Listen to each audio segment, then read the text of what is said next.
Okay. So, hi everyone. Thank you all for being here, especially on a weekend and on a Saturday at that. We definitely appreciate and it shows the support. But otherwise, this recording will also be available on YouTube. So for anybody that you know, or even if you wanted to go check it out later on, it will be available on the SciCai YouTube page. Just to kind of introduce this, because this is kind of a new series that we're going to be doing, and we hope to continue it throughout other semesters as well. This is going to be called the SciCai Guest Series. So each time, it's not going to be every week, but each time we're going to have a different speaker from hopefully a different department. This time it's going to be clinical psychology. And beforehand, all the students will have a chance to review a little bit about that person, maybe read their biography.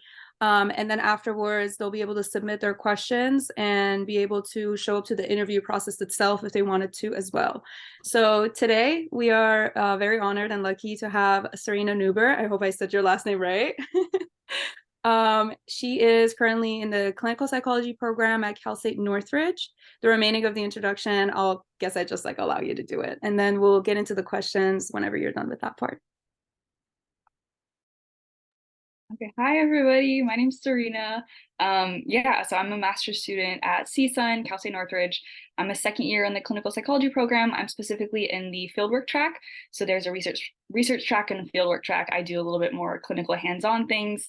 I did make a slide, just like a little overview of my academic journey. I thought it might be helpful to have a quick visual. So I'll share that really quick, but I also don't want to give you a ton of random information about myself. So I'll make that really fast. Let me get that pulled up.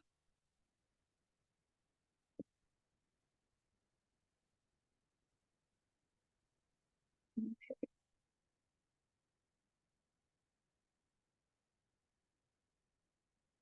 super excited to be talking with everybody today. So thank you for this opportunity, and thank you for coming on a Saturday at that. Yeah, we're definitely very excited to have you also. Thank you for being the first to start off this series. Oh, of course. I'm glad to be here. Okay, are you guys able to see my screen okay? Okay, so for a really, really quick introduction, so I started my undergrad at UCI in 2017.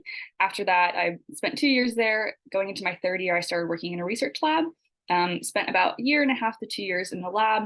Really great experience. Around 2021, so I had a year off after graduating, and then I took the GRE and applied to master's programs. And then in 2022 is when I started in the clinical psychology master's program, so last fall. And then now this fall, I am currently applying to clinical psychology PsyD program. So that's kind of my quick academic journey. And yeah, let's get into the questions. All right. So firstly, I guess this you kind of got into, but I'll still ask it anyways. This is one of my own questions. I was hoping to set the stage for the remaining of the interview. You did answer a little bit of it, but maybe just a little bit more in depth. Can you tell me about your academic background and why you chose specifically clinical psychology as your field of study?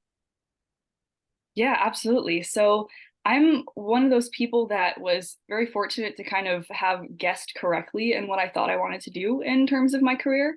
I took a class in AP psychology in high school and loved it. So I ended up wanting to go into that as an undergrad and really ended up enjoying it. And so I was like, well, I definitely for sure want to do something in psychology. I wasn't exactly sure where in the field I wanted to go into. And I actually thought that I wanted to go into academia for quite a while. I was pretty set on going into a PhD program. I actually applied to PhD programs in my fourth year of my undergrad and didn't get in to any. So at that point, I was like, well, maybe I should get a little bit more experience before I try to go into a higher education degree, such as a PhD program. So that's when I decided to apply for master's programs the following year and did get accepted, ended up starting. And about halfway through my program last year, mid spring semester, I realized that I no longer wanted to do research, and that I was much more interested in the clinical hands-on aspect of psychology. So that's when I put a lot more focus into my clinical work, hands-on work. I'm in both clinics in my program and getting a lot of experience there. So my journey, as much as it kind of seems straightforward, there was a lot of decision changing in that time. So yeah. And I do appreciate this perspective because I do feel like a lot of times there's so much emphasis on just academia, research, PhD. So I do feel like a lot of students will appreciate this perspective of like, well, maybe that's not what you want to do, and maybe you do want to go in the PsyD route.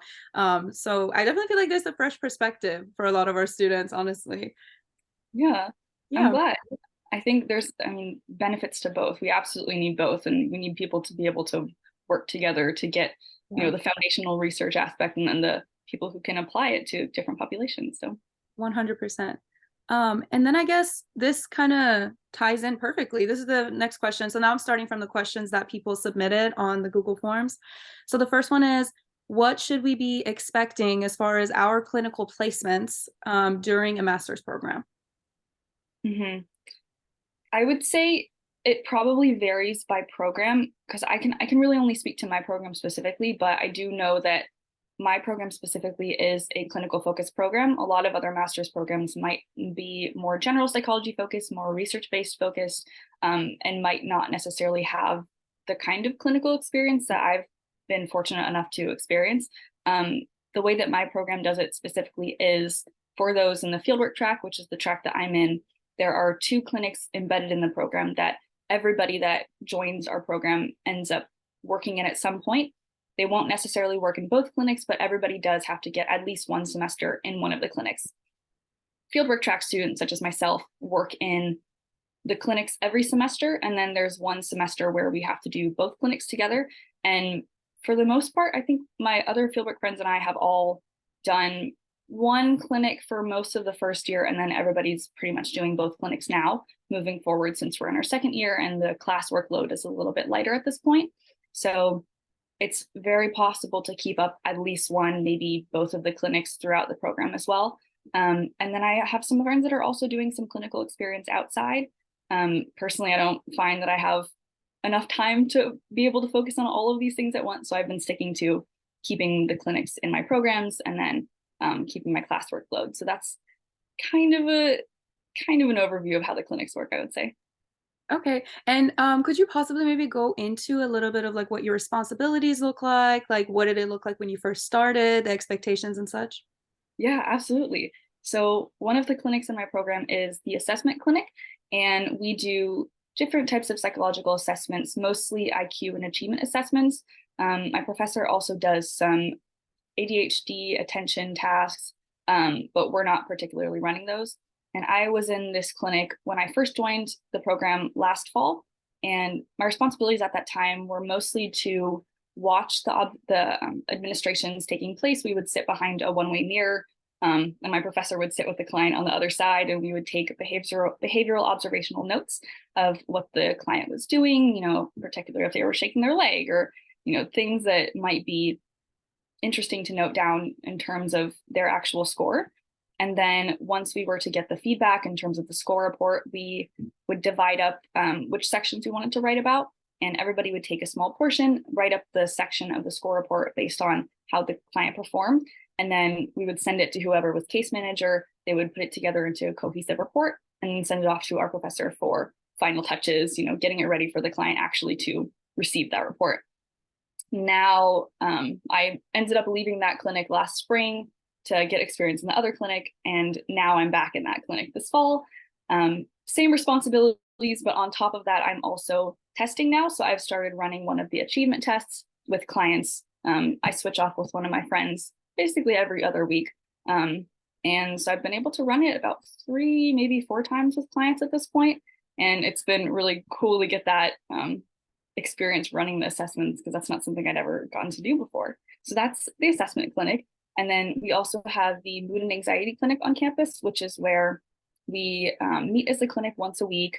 And when I first joined last spring semester, my responsibility was mainly just to sit in the clinic, listen to the second years who had clients at the time, give an update about their meeting with their client for the week, and then we could provide feedback, provide our thoughts, talk with our supervisor, one of the other professors, and go over everybody's cases, mostly just to provide feedback and also for us to learn and hear about the client so that my cohort would be able to take them over this year. So then I've stayed in that clinic all throughout summer. And then beginning this year, I've also been doing phone intake calls. So my friend and I both split the phones. Um, we check the voicemails at least a couple times a week.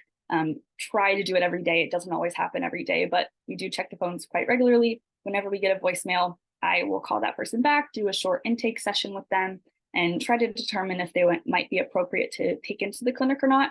And then I talk with my supervisor. We decide if that's something that we can end up moving forward with. And if it is, then we'll onboard someone to work with them. And then most recently, I've also started working with a client of my own. We've had 3 sessions so far, and it's been really cool to apply what I've been learning so far. So that's my newest responsibility in terms of clinic, I would say. No, that's really amazing. And how long is your program, just to like clarify? It's 2 years. 2 years. Okay, so I guess just to like kind of simplify and clarify it, the first year is more like observational. You kind of watch other people, maybe do some reports and stuff, and then the second year you actually get your clients, right? Yeah, definitely. So first year is very academic focused, very much so heavy classwork. Second year is much more hands-on, clinic focused. And the research track students are now putting a little bit more emphasis into their theses, whereas the fieldwork track students are working on clinical aspects of it and getting ready for the comp exam. Okay, and that's another thing that I feel like I wanted to clarify. So you don't have to do a thesis, correct? Yeah, correct. Oh, So and I will okay. be taking, yeah, so I will be taking the comprehensive exam at the end of spring semester, which is we have sections dedicated to each of the classes that we've taken. So the professor that we took that class from ends up writing a portion of the exam. And then I believe it's a kind of a day-long test. And we take that. If you don't pass it the first time, there are, I believe a second attempt is available. For sure, a second attempt. I'm not sure if there's any past that, but everybody last year passed on the first try. And I think that the program does a really good job at preparing us for that exam. Okay. Yeah, because I was gonna say maybe that's not much better than doing a thesis because it might be more stressful because it's like an examination, but you feel like they're preparing you guys like well enough that it's not like gonna be a Yeah, problem. I definitely think so. I mean, my cohort's planning to start meeting every week, spring semester to prepare and be able to study together for the exam. But I think some people prefer to write a thesis, and that's what comes more naturally. That's what is easier for them. And some people prefer not to write a thesis. So I would say, one could be harder for you and could be easier for the next person. That's true. Yeah. Okay, so that was such a full answer. Thank you so much. I don't even feel like they were expecting all that, but it's definitely very appreciated. What? Okay, so the next thing I have is they asked, do you feel like having a clinical internship is absolutely required for someone to get into a graduate level clinical psychology program? And graduate level psychology program, do you mean a master's program or a PsyD program? I'm not sure what they mean, but the way that the question is phrased, because obviously I can't ask them right now at this point, but it sounds like maybe they mean either master's or maybe even a doctorate program. Well, we can just do master's since that's the focus of our conversation. Okay, I can touch on PsyD as well. In terms of master's, I would say no, not at all. I had only research experience prior to the program, very, very little clinical experience in terms of what I was able to put on my applications. I would say it's really just volunteer experience that I had done in high school. And even then, it wasn't really, I guess, the most highly regarded clinical experience, though I did think it was still really important. So short answer, no, I don't think it's necessary at all. I think that a master's program is a great time to be able to get that clinical experience to then go into a PsyD program where you're going to build on that experience. In terms of PsyD program, I don't think that it's technically required to have any clinical experience, but I will say that it will definitely help your application if you do have types of clinical experience before you apply. And some of the different forms that I've seen are even just a crisis line, crisis call, crisis text line, something that you're able to do kind of on the side that's not necessarily taking up a full 20 to 40 hour work week. Yeah, definitely. And do you feel like it's common also for other people in master's program, maybe other people in your program that they maybe didn't have solid, internships before they like came in? Is it like a common thing?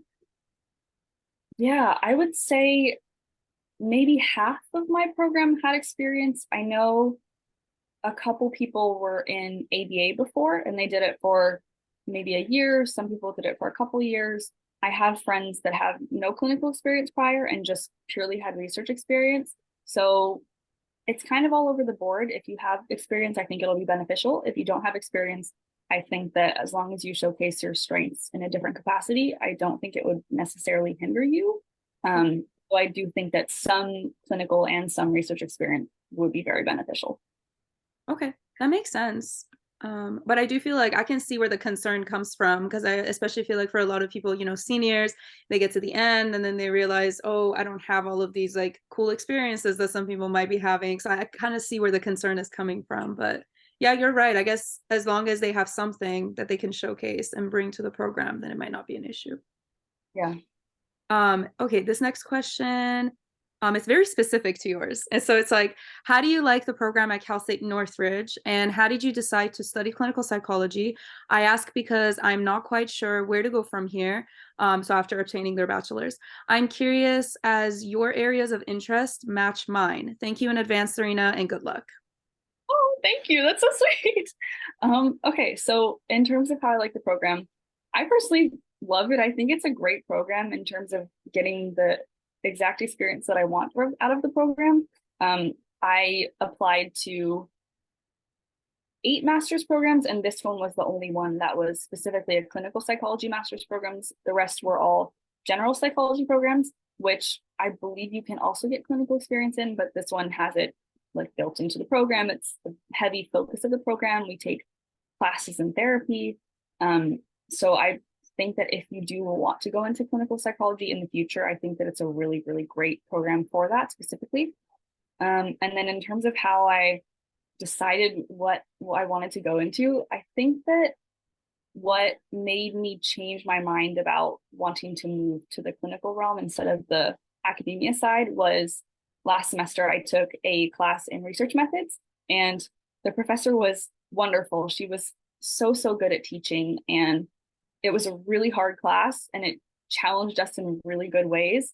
But a big portion of the class, the kind of assignment that we worked on throughout the semester was a practice grant proposal. So we didn't actually carry out whatever study we were writing about. We did go through planning it, writing a full background section on it, writing out methods up until right where you would start writing about results. And I was watching my research track friends just thrive in this environment. They were absolutely loving it. It was coming really naturally to them. And though I did really well in the class and I ended up performing well, I believe, on assignment as well, it did not feel natural to me. And it was hard. It just felt really hard. And kind of comparing how I felt about that assignment versus how some of my peers felt about that assignment, and also how I felt when I was working in the clinics and working with clients. In that aspect, I kind of knew that it was probably the clinical side that I was much more interested in at that point. Yeah. So you would recommend maybe even getting some experience if some people don't know for sure, maybe trying something out and then seeing if they like it or not, right? Yeah, I think that's great. I mean, especially in this program, I was fortunate to have the opportunity to be able to get experience in both realms and kind of see how I felt about both sides from there.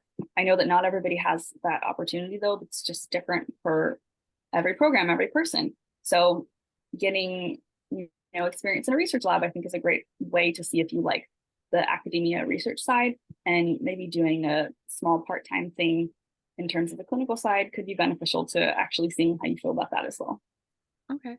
And I guess it's sort of connected to this. This is not one of the questions on there, but it just kind of makes me think, do you have any, I guess, recommendations for any, side jobs that people could do that could be clinical related? Yeah, that's a hard question because it is, I understand, so difficult to have any kind of job while you're in school sometimes. But I think that a crisis text line, crisis support line is a great way. That's a way that I've heard a lot of people end up getting that kind of clinical experience. In terms of after just graduating with a bachelor's in psychology, I'm not too sure what opportunities there are out there. Although I do know that I had some friends that were working at a office, maybe. Some friends were working at some volunteer organizations. and community mental health outreach programs that weren't necessarily providing therapy, but they were in the mental health field and they were able to get a little bit more clinical experience due to that. But I don't really have any friends that were working like in therapy. It's not really something that you can do with just a bachelor's. So that's my best way to explain it. I'm not super familiar with that realm, so I don't want to give any false information, but that's what I do know. No, that's understandable. And I feel like even just those recommendations are enough to at least, get the creative juices flowing to be like, okay, maybe these are the types of things that I might be able to do. The hotlines, I definitely feel like I've heard that too. Even like the Trevor projects, like I've heard a lot of people like volunteer for that. So I know that's like a good experience. And they do a lot of training too. So that's definitely a good answer for the hotlines and stuff.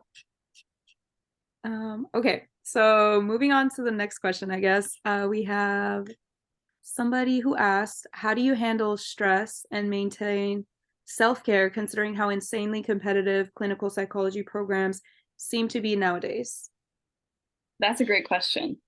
I struggled with this a lot when I started in the program last fall, and it was definitely an adjustment going from I had the year off before. I wasn't coming straight out of my bachelor's program. So having gone from having zero workload almost to suddenly picking up a master's level workload was intense for me at the beginning. Um, Fortunately, I will say my cohort is very close and we are very supportive of each other. I know that not all cohorts are like this, but it's very, very helpful if your cohort, at least having one friend in the cohort to be able to have kind of balanced support with each other. So that was a really, really helpful aspect of it. We were able to form study groups. We were able to, go out to coffee shops and do homework together on the weekends. If there was something that one person didn't know, sometimes another person would know that, and we would be able to explain pieces of the content that one person was understanding that maybe one person wasn't. So I will say that my cohort was a big part of that relieving the stress. In terms of what I was able to do on my own,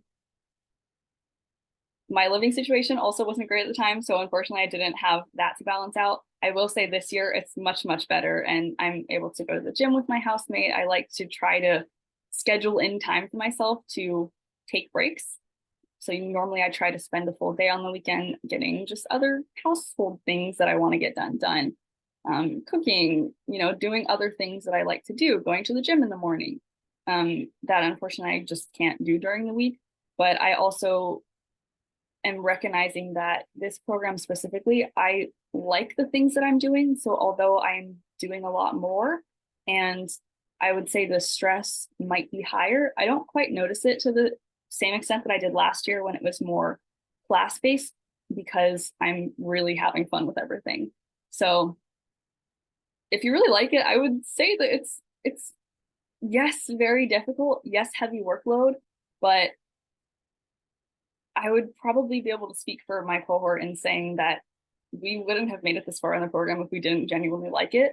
So that really, really helps out. We're very motivated to get through everything, very motivated to learn things. So I guess that's my best answer. I hope that was helpful. No, I definitely feel like it was because I think a lot of times, the stress comes from like you don't you don't even know if this is the right fit for you. You don't know what you're doing like in that environment or in that program.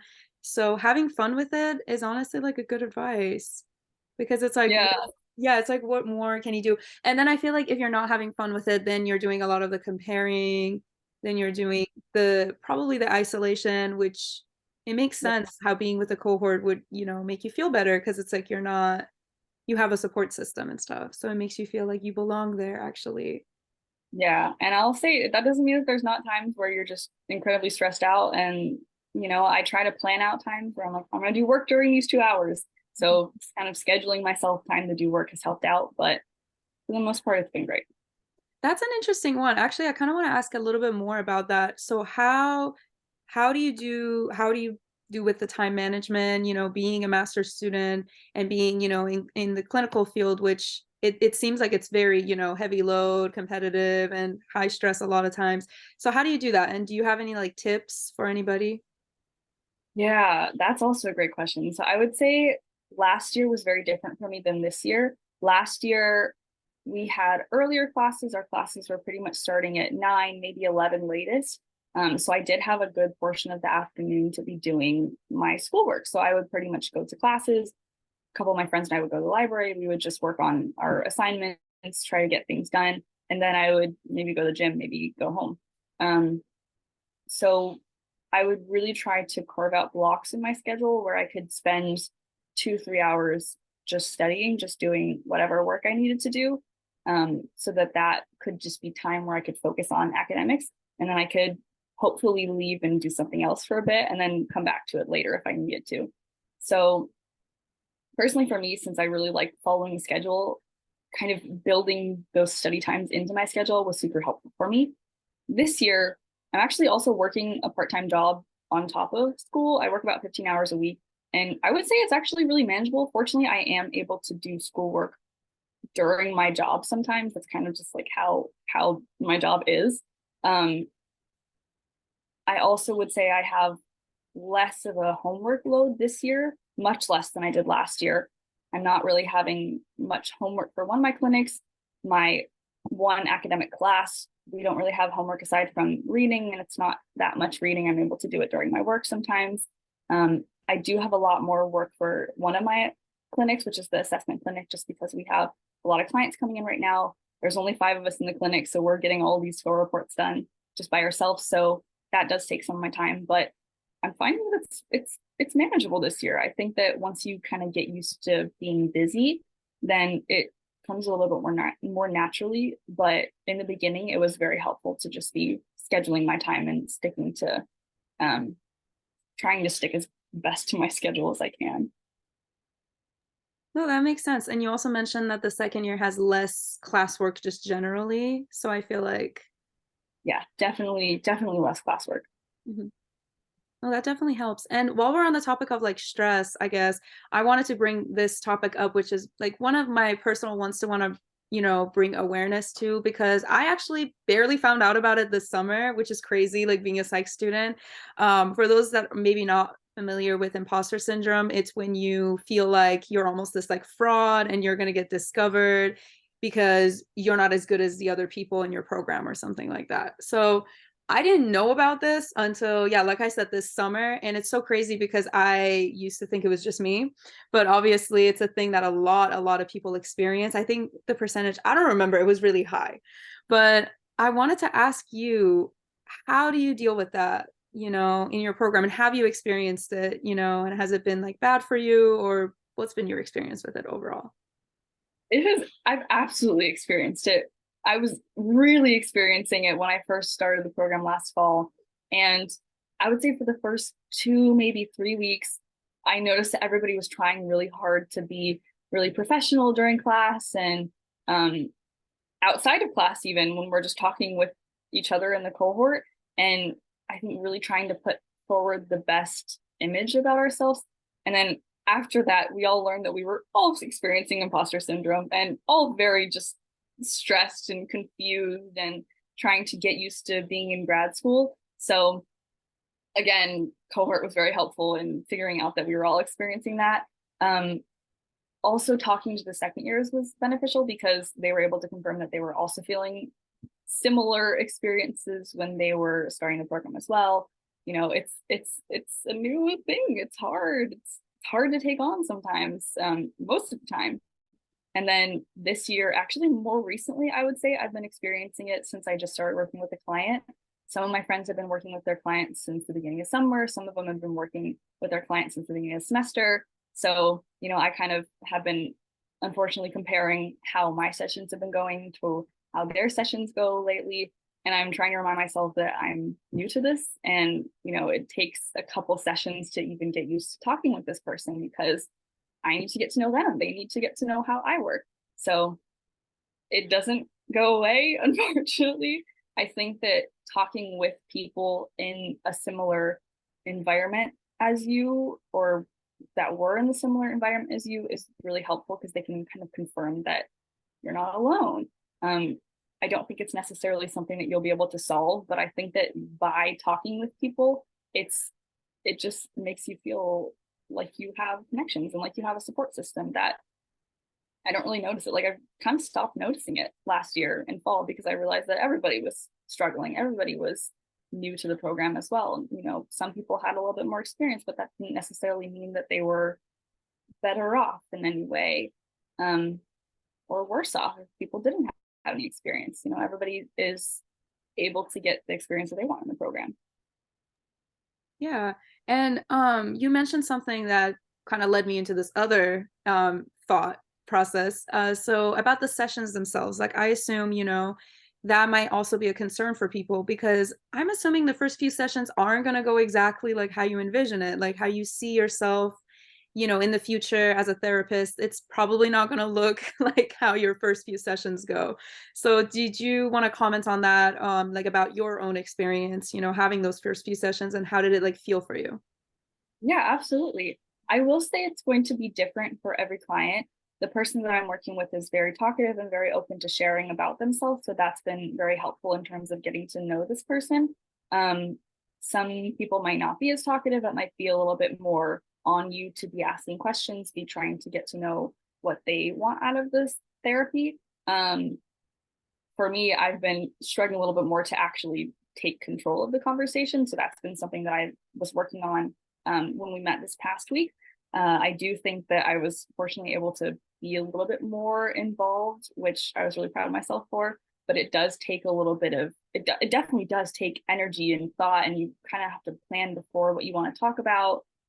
I try to note down a couple bullet points of things that I would like to bring up at some point, but I've mainly lately been working on trying to reflect to that person, trying to ask more questions, be a little bit more involved in the session rather than just listening to them share about themselves, and trying to get the bigger picture. I think something that I was nervous about going into it, and within the first couple weeks of your meeting as well, was I don't know this person at all.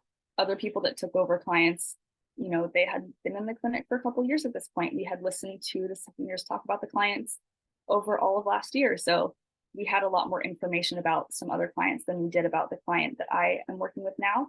So I was very much so trying to get all the information that I could, feeling a little bit overwhelmed about how much information there is to gather. But I think that you just have to go with what you have at the time, and you'll learn more things eventually that will be helpful in clarifying some past issues maybe, and clarifying things for the future. But it's not necessarily, it doesn't come naturally to me. I think that listening to people does. I think that taking some of the techniques is something that is going to take practice, and is something that you can build on and actually work to becoming, a good therapist, hopefully good therapist. So yeah, that, I mean, I think I went off on a little bit of tangent there, but I hope that was helpful. No, definitely did not go on a tangent. It actually provoked even more questions in my mind, because I was wondering, like, to your knowledge, do you feel like there's maybe like an average time, maybe after a year, maybe after 2 years? I'm not sure, but is there like a certain time where people are like, after that amount of time, like I kind of felt more confident, or maybe even after X amount of sessions, I started to kind of feel the flow of the work coming in? I can't really speak to what other people have felt. I would say in my own personal experience, and just from talking to my friends, everybody has been really nervous going into their first session. And I was also kind of nervous going into the second and third sessions. But once the session starts and you start talking, it kind of just like it becomes a conversation in a sense. And this past session, at least, I was nervous because there were a couple techniques that I wanted to use, and a couple things on my end that I wanted to be improving at.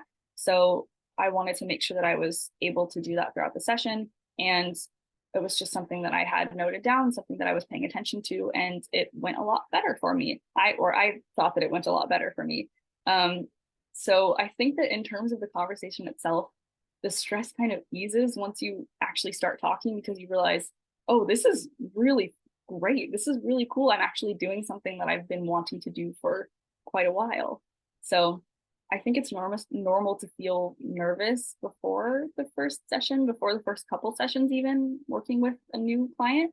But in my experience and in the experiences of the people that I'm around also providing therapy, I would say that you get comfortable pretty quickly. and then you're just there to talk with the client about what they're dealing with. Okay, no, that makes sense. And would you say that, I don't know, I'm just like thinking, I'm assuming maybe after a while, do you also feel like you're becoming more creative because you're more comfortable now? So we've only had 3 sessions, so it's a little hard for me to say at this point, but I will say I felt more creative this past week than I did the 2 prior sessions we had. Mhm. So I'm going to say yes. And I think that in the future, I'll also be able to know a little bit more what my client requires. And I'll be able to bring in specific aspects of techniques that I think would be beneficial to this person specifically. We might be able to do like a follow-up. I feel like that might be interesting. We do another one at the end of the year. We're like, so how was your year? You know? Okay, great. I would love to do that. That would actually be interesting just to see like the progress of like where you're at now and then what it looks like when you're actually like, have all this like experience behind you. Yeah, absolutely. I mean, I'm sure that there will be a difference at that point. So, Yeah. well, Yeah, that would be really interesting to see. But just to be mindful of time, I think I'm going to get into the other questions. We kind of got a little distracted there, but it was all helpful information, I feel like. But moving on. Okay, so sometimes this is the other question. Sometimes I worry that clinical jobs might be too emotionally demanding for me. Do you have any tips for someone like me? Is this a normal concern that clinical psych students encounter? I'm going to say off the bat, yes. I was also worried about that taking on, listening to people talk about difficult situations that they're dealing with, just, somebody feeling symptoms of depression, somebody feeling symptoms of anxiety. That's mostly the area that we work with clients in my clinic specifically. So I can really only speak to that. But I will say that I was concerned that, anything heavy that was being shared with me would then affect me when I left. I think that I do a really good job at being able to compartmentalize that, this is something that I am going to be exposed to during this time. It doesn't necessarily need to be something that follows me home per se, but I think that some people also just really are empathetic in the way that they take on other people's emotions. They take on, what other people are experiencing. And, I'm a big proponent of therapy. I think that everybody should go to therapy at some point. I think that it's a great, resource out there. And I do plan to, once I'm in a PsyD program, hopefully, and taking on more clients, I would like to start seeing a therapist of my own. I think it would be very beneficial to get some of that mental load, off myself and be able to be a little bit more in a fresh mindset for my clients then. Because if I'm feeling stressed out and, feeling heavy, then I don't think it's going to be beneficial for the people that I'm working with. So I would say therapy, if that's not accessible for you, just try to talk with your peers. You can't necessarily say certain things, but I think being able to balance some stress off of your peers and, talk about some things that you're experiencing could be beneficial to you as well.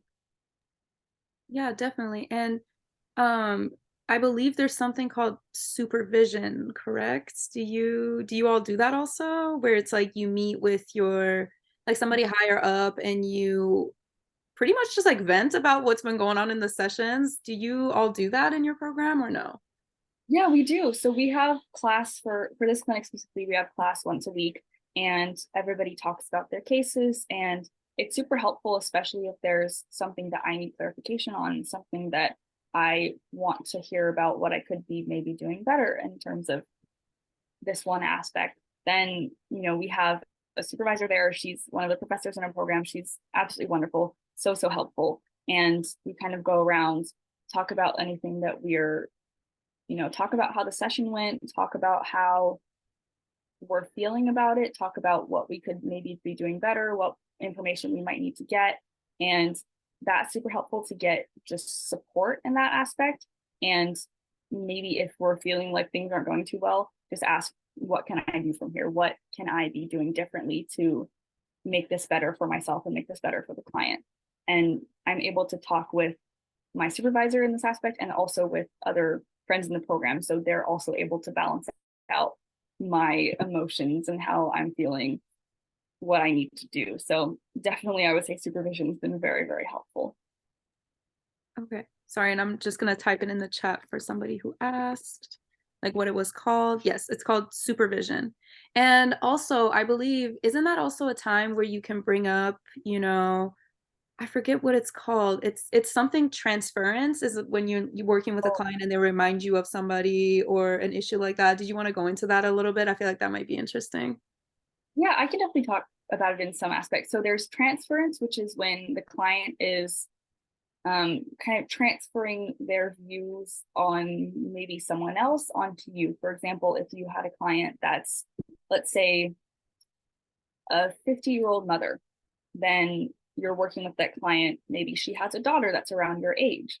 Then she might put transference on you as if you were her daughter. So if per se she were coming in for an issue in her relationship with her daughter, maybe the daughter has been yelling at her, she could potentially react to you as if you were her daughter. So that would be an example of transference. And that's something that you could bring up to that person. You say, oh, I think that you might be experiencing some transference. So that's one aspect. And then there's also countertransference, which is when that's coming from your side. So in the same setup, if I were to be working with someone who's, for example, a 50-year-old mother, I also have a mother. So if, there was a strain in our relationship at the time, I might be putting some of those emotions with my mother onto this client, which in that case, that's something that I need to recognize. That's something that maybe my supervisor and other people in my program could recognize and say, I think you might be experiencing a little bit of transference. And then they could help me deal with that. And in that way, solve that and help make sure that it's not affecting the client. So that's kind of what that is like. That's definitely something to watch for because it's definitely something that I've seen some clients in our clinic experience as well. Has it personally happened to you, or do you have any direct experience with it? Like experiencing it on your end, I guess, countertransference? I have not found myself experiencing countertransference. I do question if my person I'm working with could experience transference on me at any point. I don't know that it's happening to any extent yet.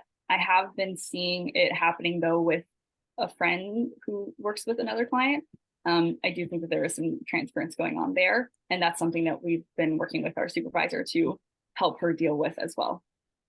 Yeah, because I feel like recognizing it itself can be challenging because sometimes people might not notice it. Yeah, absolutely. All right. Yeah, interesting talk. I feel like also I didn't mention earlier on, but if anybody has any questions, please feel free to leave them in the chat. We're definitely going to have some time at the end as well, but just go ahead and utilize the chat if you needed to also. Okay, so the next question that we have is, sorry. Okay, so they asked, what do you believe are the most important qualities for a clinical psychologist to possess? Well, that's a great question. Most important qualities.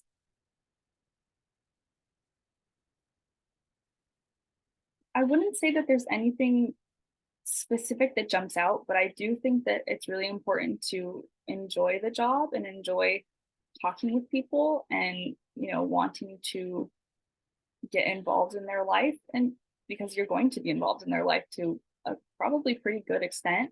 Um, so definitely the interpersonal skills are really important, I would say. And also the desire to work with other people, whether it's with clients, whether it's with other staff, other team members, other clinical psychologists, um, supervisors, just being able to have those interpersonal skills is going to be really beneficial. And then also just the interest in the field, I think. Those are the two main necessities from my point of view. And the Yeah. willingness to learn. Oh, sorry. I feel like I interrupted you. Just Oh, the what was will the last thing you said? Sorry. no, just the willingness to continue learning. That's the only other thing I would say. Yeah. And I do feel like I feel like I do hear that come up a lot. Like I'm personally not in the clinical field, but I hear it from other people, because we also have an MA program at Cal State LA. And what they talk about is like some people like I guess are more like fixers, but you also have to be therapeutic. Like you have to be able to have that like empathetic, like, ear, like just being able to point things out is not gonna like do the job. That's maybe like half of it. And then the other half of it is like, are you actually like therapeutic? Are you able to make the person, I guess, like feel supported? Yeah, absolutely. I mean, a lot of people are, especially in our clinic, a lot of people are coming that have never seen a therapist before. And I think having a warm, empathetic air to you could be very beneficial talking to someone who's really going through something difficult. And they're more likely to open up rather than someone who's just like very stiff. Not to like scare people, because I understand that maybe the first few sessions are going to be kind of weird, but yeah, overall speaking. Yeah, I would say definitely understand if there's things that they don't want to share as well. They're, Yeah. talking to someone new that they've never met before and talking about something that's very personal to them often. So just being understanding and open to them in terms of if they want to share something and also accepting if they're not ready to share something yet. So do you feel like setting boundaries is like very, very important? Like in the sense where it's like not only like what they can ask you, because that's the obvious way that it goes, but it's like setting boundaries for the client as well. And it's like how much you want to like dive into them, I guess. I think that from my experience, what they share is completely open. They're welcome to share anything. Of course, there are certain things that we have to let them know. If you do share this, we will have to, file a report. Um, but for the most part, I'm open to them sharing very emotional things. They might not be comfortable to share things necessarily in the first couple sessions, but I do want to let them know that they are welcome to at some point. If there is something that they're dealing with that they're not comfortable to share with me yet, then they can absolutely bring it up in the future. Um, but in terms of limits of things that they can't share, I don't know that there are necessarily any that I can think of. Mm. All right, so that was all of the questions on my end or from the Google Forms. So now I wanted to open it up to everybody else that's still here. Thank you all for being here still also, by the way. So go ahead, you can go ahead and unmute, use the raise your hand if you wanted it to be more like or less disruptive, I guess, or you can also use the chat.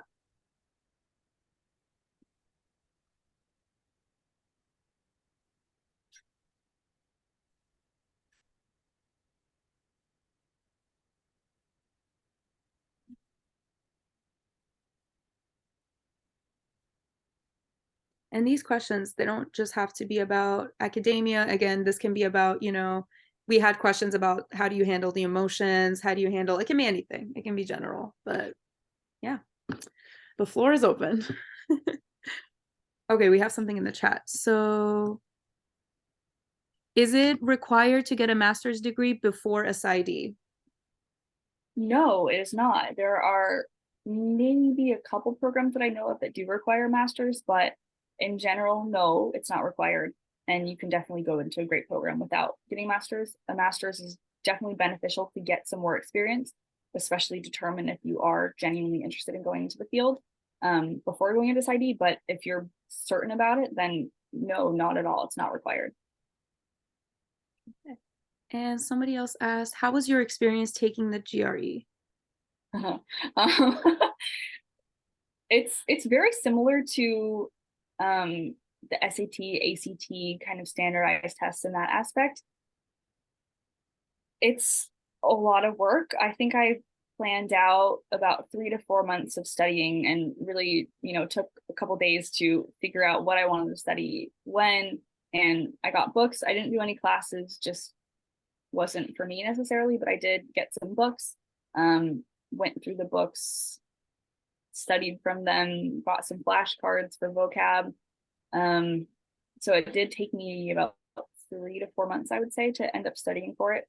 And then I took it in person. I think there is also an option to take it online. I'm not sure if that's still available because I did take it during the pandemic, but in person kind of made me a little bit more focused and was just more what I wanted to do. So yeah, it was long. It, took about, I think, 4 hours.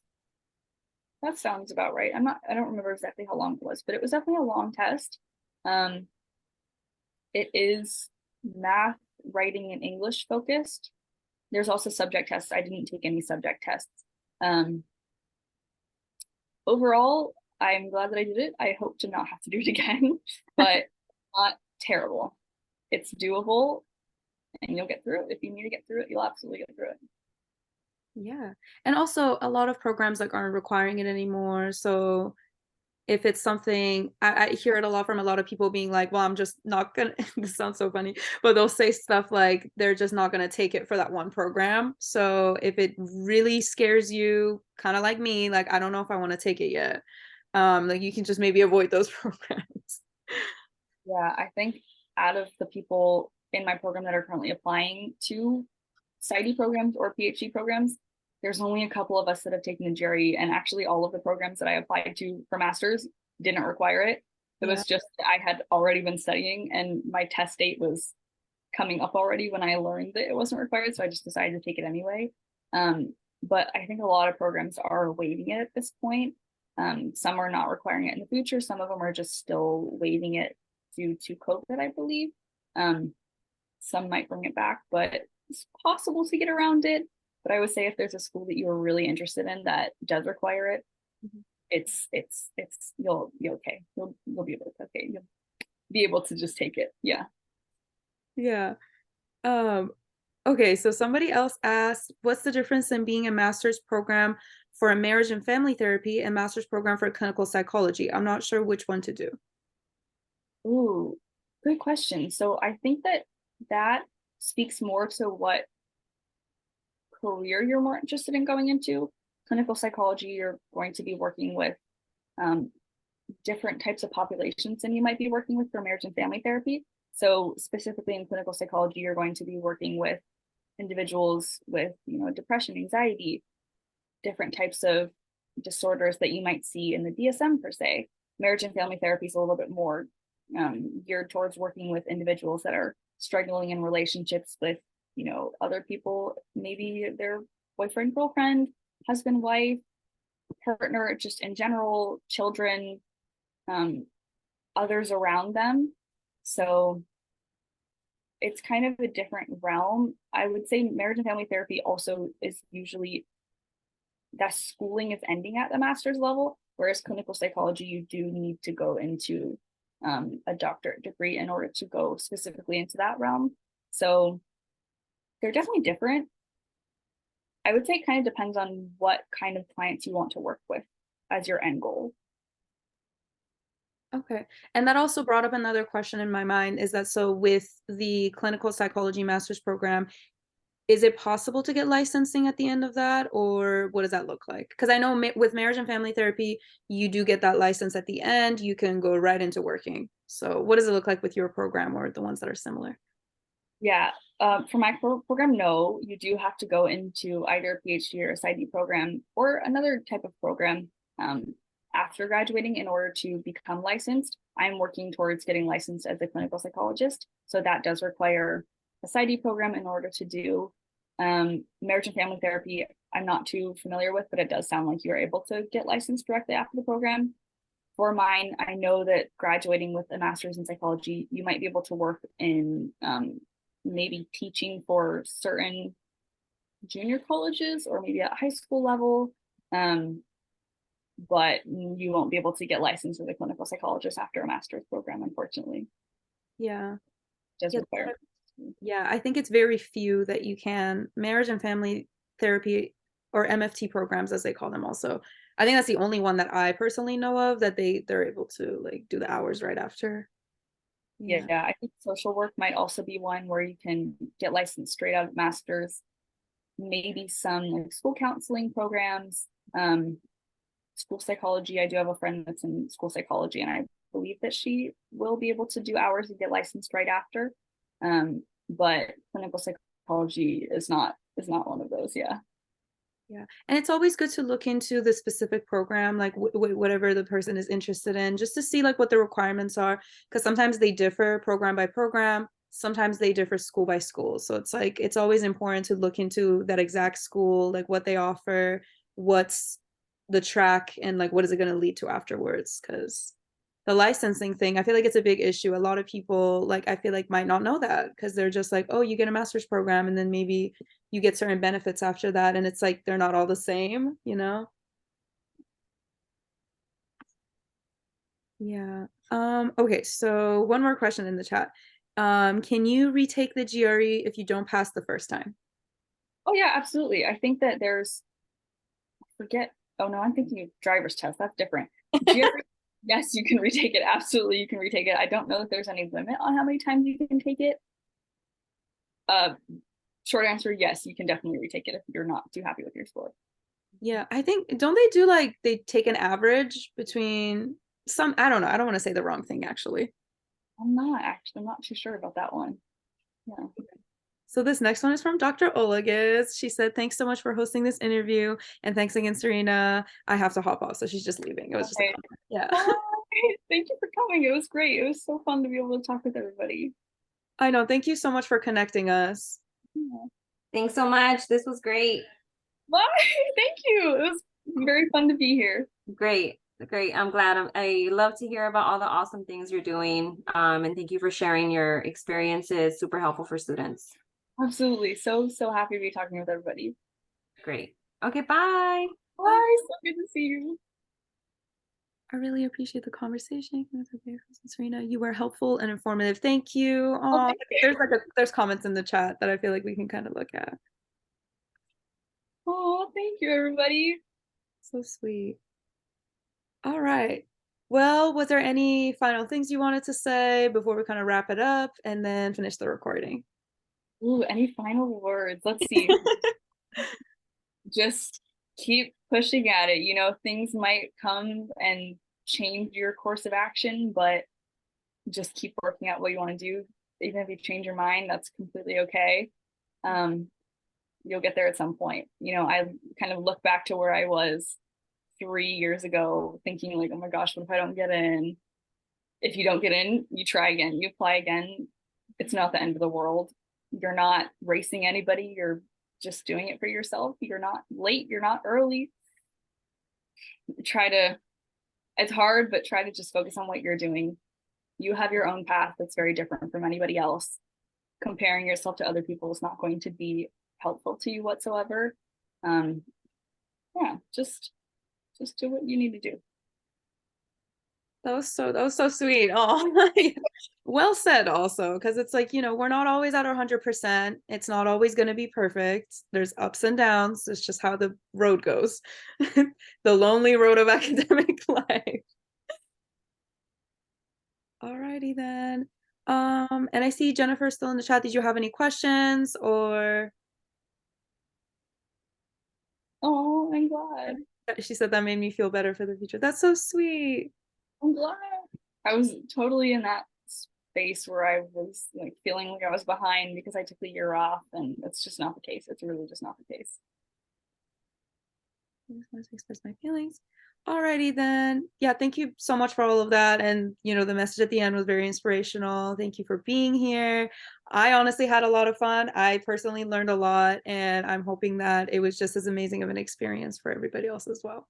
Yeah, thank you guys for having me, and thank you to everybody that came on a Saturday to listen to me talk for like an hour. So great experience. I'm so happy to have been able to do this. Yeah. And we'll do an update. I feel like we should try to do that at least. I would love to do an update. That would be great. Alrighty. Well, thank you so much. I'm gonna go ahead and stop the recording. If I can figure out how to do it. Okay, there we go.